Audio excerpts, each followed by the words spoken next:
Welcome to Creative Pages with Catherine. I'm Catherine, and I am here with sketch number 5 from the September 2023 Creative Memories Worldwide Virtual Crop. Goodness gracious, that is a little bit of a mouthful.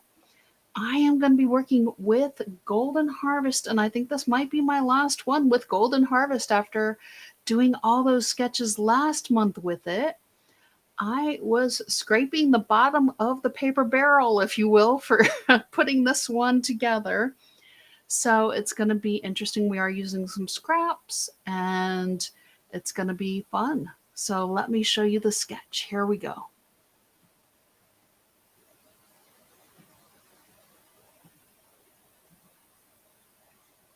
All right. Oops, things are a little crooked. I was scrambling to pull in my mat at the last minute before I went live. My timer was going, you need to be live. And I realized I actually did need my mat for this one, so it is what it is. It's okay. All right, because we're going to be centering some pieces, because I'm using a bunch of scraps this time, because I was scraping the bottom of the barrel with Golden Harvest. Here is our sketch, though, and this one was another one that looked a little bit paper heavy to me, and you can reduce that a couple of ways. One of them I'm going to talk about a little bit, and you're going to see I cut a partial frame just because that is what I had left from this paper. So I'm kind of creating a different effect with mine, but you can actually cut a full frame. Oh, I missed a corner. How did I do that? And I'm corner rounding everything because I liked the rounded look of the sketch here. So, but because this was the one I used in sketch number 2, the other one from this month, I used this paper. And if you'll remember, I cut the leaves, and I cut the leaves kind of had my pages stacked so that way my leaf shapes would be the same. And I probably could have just folded, but then I wouldn't have had 2 pieces to use for this. So it's okay. We're going to use, I had 2 brown sheets for the base. Okay, I've got a little bit of a mess, so you bear with me a minute. This is the right side of my page and this is the left, and I'll show you that one in just a moment. It's not like it's a state secret or anything, but desk space is a little limited, and especially since I need the mat. So I had 2 brown tone pages. I had this one that has kind of the orange, it's got some leaf shapes in it, orange wash, but I wanted to use the 2 brown for my base because I thought it added a nice contrast with all the color we're going to be putting on. And I think I'm reasonably centered, maybe-ish. I probably should move this out of the way as well. So, okay. Sorry, I'm a little bit all over the place this morning. So I have a partial frame, which is what's going to mimic. So you can cut an entire frame from a sheet of paper. I went 10 inches wide on mine, which kind of split the difference of the 2 on the sketch here. So it recommends an 11 inch and a 9 inch. I went with a 10 inch because, again, it's the only 2 sheets of green I had. Actually, it was the only 2 matching sheets of anything that I had left. So it's what I went with, and I thought it went nicely, contrasted nicely with the brown. It's a plaid on the backside of the green. So if you decide you want to do, you can do 2 frames or you can do 1 sheet. Well, no, you would need to do 2. You would need to do 2 of the same sheet.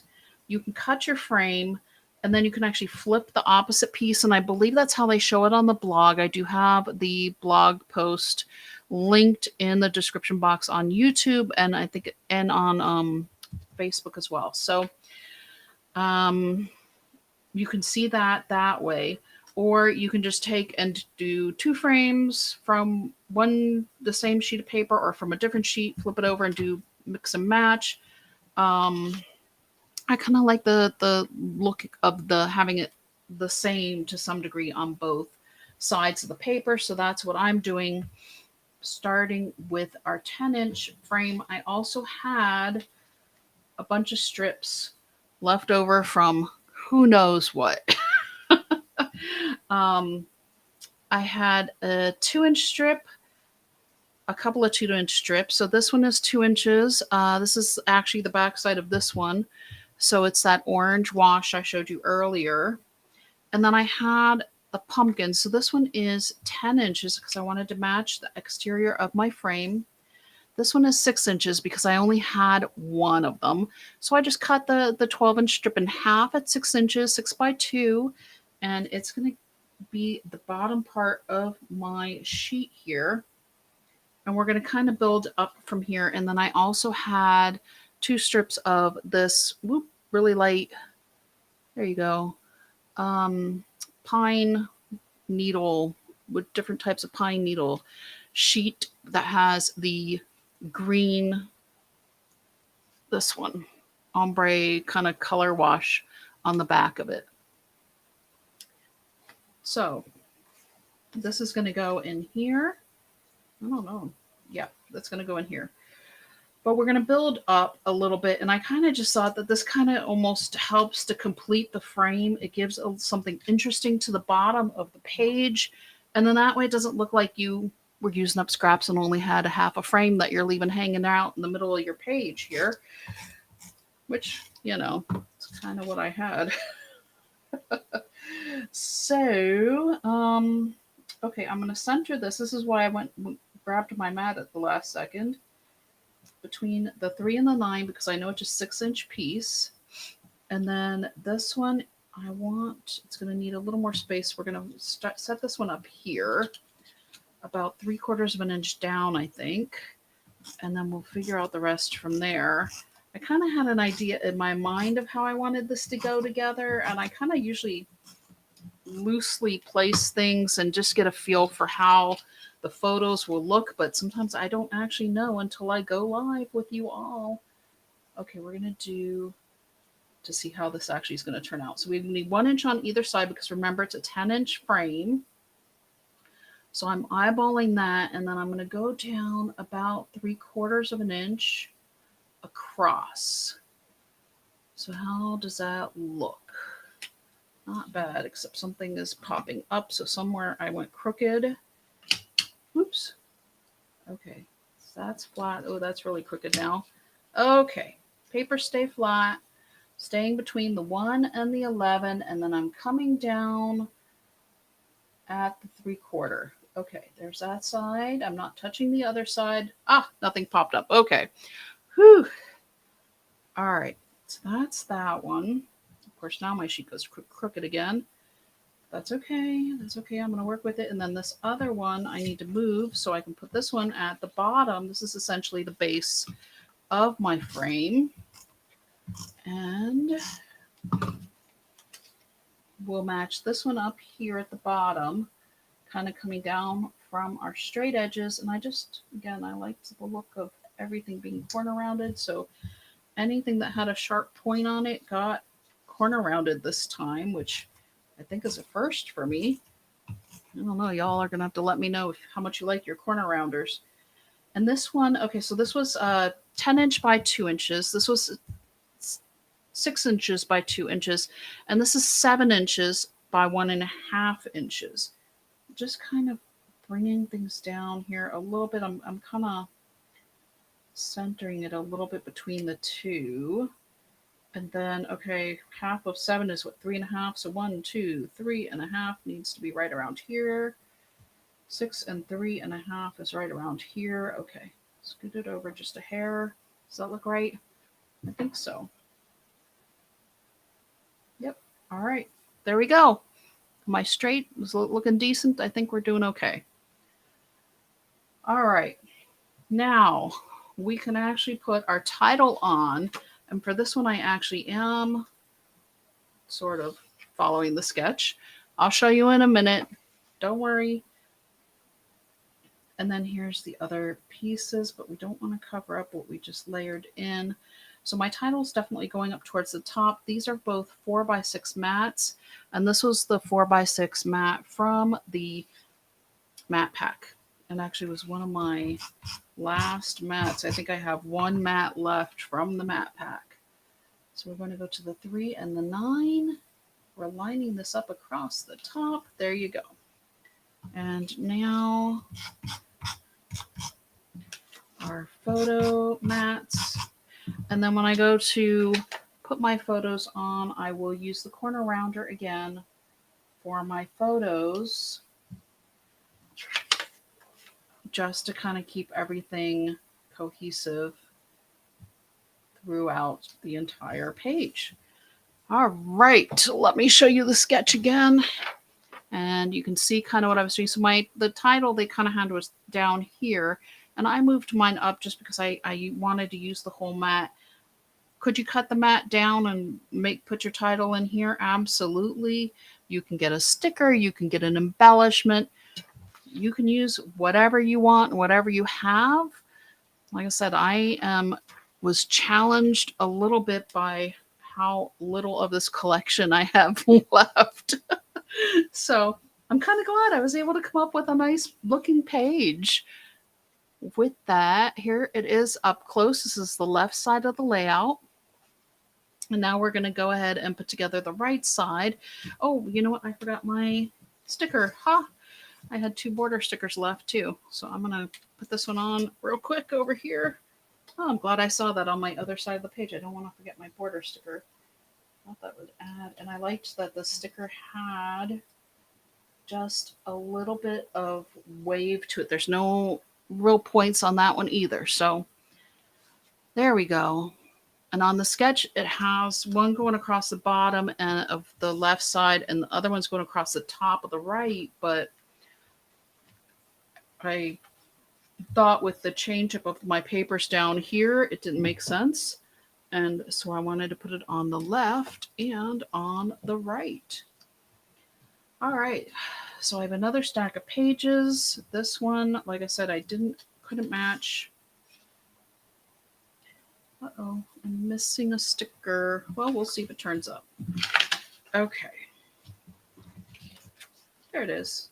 All right. So for my base on this one, I have this paper here. That's why it's so bright and colorful, but it doesn't really go as well with all these other papers. So we're going to use the stick side again, or the branch side. And I'm going to go ahead and get my pumpkins first again. So we have the same kind of base to our page as we did on that right side. Between the 3 and the 9 is where you want it to be along the bottom of the page. There we go. And so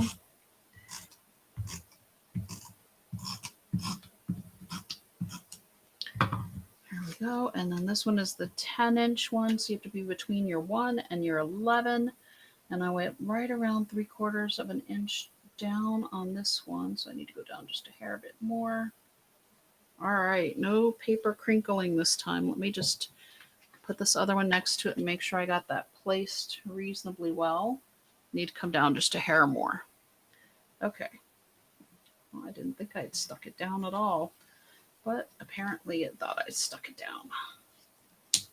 Okay, I must have stuck it down a little. Come on.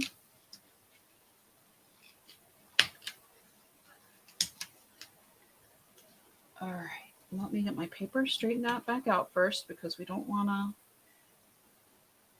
That's the nicest thing about is when you just stick it down lightly, and usually right away is when you can move it. So here, that looks further down than what I had it. And whoops. Okay, now that's crooked. Sorry about that, folks. Okay. Definitely is a little temperamental trying to get the frame lined up, but be kind to yourself. Just think you're not Catherine on the live stream trying to put down a frame.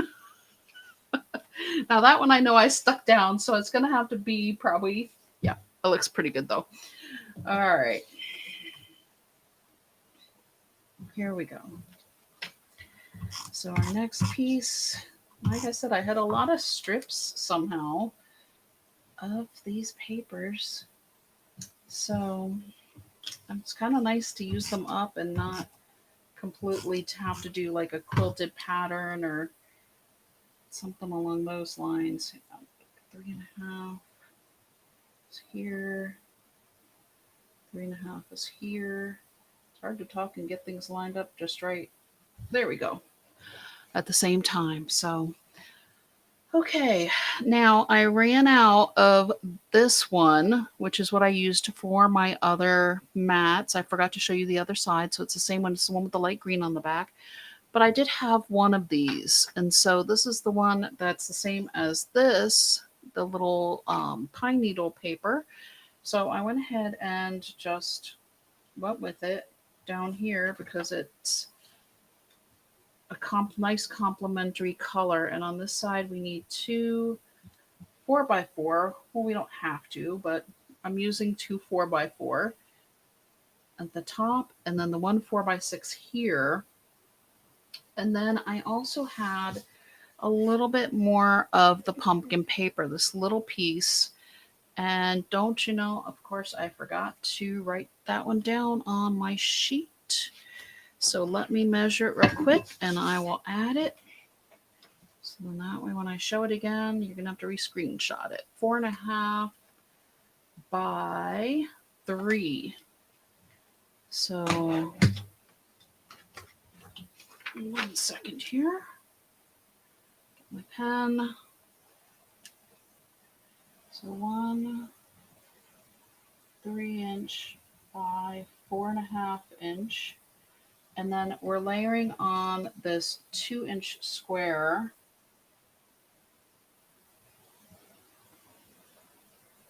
That came from cutting our 10-inch strip, 10 by 2.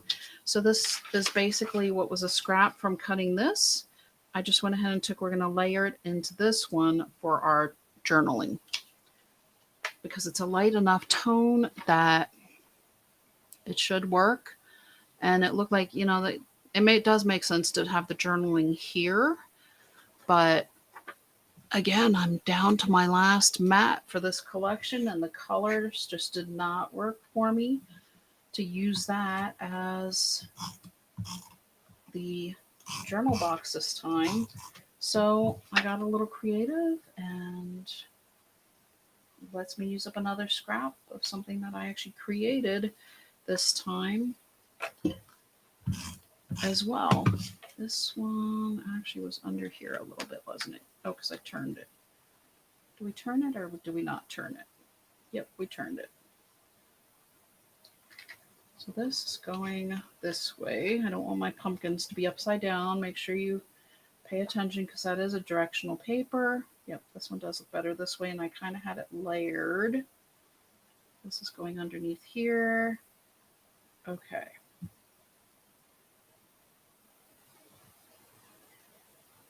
All right. And then our 2-inch square will fit nicely here. It's going to be just a little bit of journaling, but still space for journaling. And if you need to add more, just put a part of one of your index sheets in the top. And you can do that also, where you can actually make this one a journal box instead of having a large photo, but I don't know. Don't know how I feel about that. I would almost take up one of the 4x4s versus take up a 4x6. I do like having the bigger pictures on the pages. Okay, that one 1/4, so that one probably does need to go over just a little bit this way. Okay. There we go. Sometimes it's you get talking and then you lose track of where you're trying to put things so they measure nicely on the page, which is not something that I usually have to worry too much about. But with this one, I felt like I needed to worry a little bit about it. Here we go. And get this back on here. Trying to line it up at the bottom. There we go. Okay. There's that one.